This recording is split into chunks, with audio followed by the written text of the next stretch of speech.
Hello and welcome to another D-Valley video. Today taking an in-depth look at Zoom Video Communications, ticker symbol ZM. We'll dive into financial metrics, assess the company's growth, and ultimately try to find its fair buy price. Zoom Video Communications Incorporated, commonly shortened as Zoom and stylized as Zoom, is a communications technology company primarily known for the video conferencing application Zoom. The stock is priced at $85.8 with a market cap of 26.4 billion. Now let's have some key valuation metrics. The price to earnings ratio stands at 30.7, a third of the median PE over the past 10 years, which was 97.2, mostly due to its valuations during COVID. And the price to cash flow ratio is 14.1. Over the past 5 years, the company's revenue has grown by 635%, and its bottom line has increased 24-fold.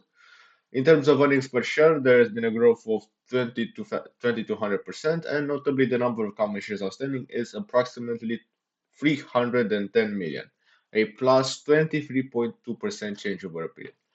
Now, let's assess the company's liquidity and solvency. The interest coverage ratio is zero because they don't have any interest expenses. The quick ratio, a measure of the company's short-term liquidity, is 4.5, which is extremely good. So they have basically perfect short-term liquidity. Additionally, the long-term debt to equity ratio is zero, and the total debt to equity ratio is zero, since they have no debt on their balance sheet. Shifting to the cash flow statement, cash flow operations stands at 1.6 billion, reflecting a growth of 952%. Cash from investing activities is minus 1.2 billion, with a plus 136.6% change, while financing activities are at 60 million, showing a minus 90.2% change over the same period. CapEx has increased by 234.2%, and free cash flow has grown by almost 12x to 1.5 billion. Moving forward, let's look at the return metrics to see how the company is utilizing its resources. The return on equity is 10.9%. The return on investment is 0% because they have no long-term debt, so it can be calculated.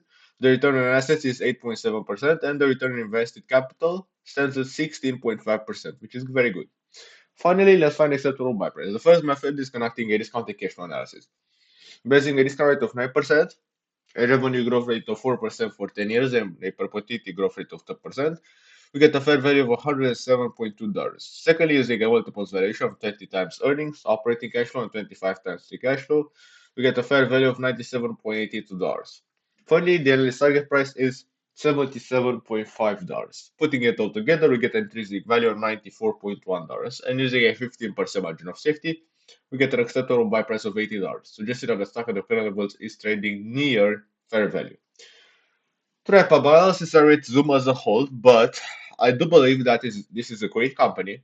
They have a perfect balance sheet, in my opinion. Although they're doing stock dilution, they have slowed down in the past 3 years. Most of it was during COVID. So uh, they have a pristine balance sheet. They are still growing, even though COVID ended. They're still growing, although slowly they're still growing. They have very good free cash flow margin and operating cash flow margin. They are, in my opinion, very well run. Now, the problem with Zoom is not that they're not well run, but that their growth rate is very low, their future growth rate. If you believe that their growth rate will be higher than 4%, this is a buy at the current price. But if you believe that it will continue to grow at 4% or less than 4%, then this would be a buy at, I think, about sub 75, sub 70 levels. Uh, Now, I personally would buy it at about $70 because I think that's the best price. So you can get a 20 something percent margin of safety because margin of safety, as you know, is very important. Um, yeah, I think if you really look at it, this is a great company, but as I've said, the only variable here, in my opinion, is revenue growth rate. Since their margins are very good, their balance sheet is pristine. Uh, Basically, everything is going okay except for their share dilution and their revenue growth rate. If you believe their share dilution will slow down continuously or actually halt, and that their revenue growth rate will pick up or stay at current levels, then I don't know, I don't see any other problems with this company. I don't see why you wouldn't buy. Of course, you have to do your own due diligence. This is only a fast analysis. This is not really an in-depth analysis. If you really want to do an in-depth analysis, you should read their 10Ks, then 10Qs.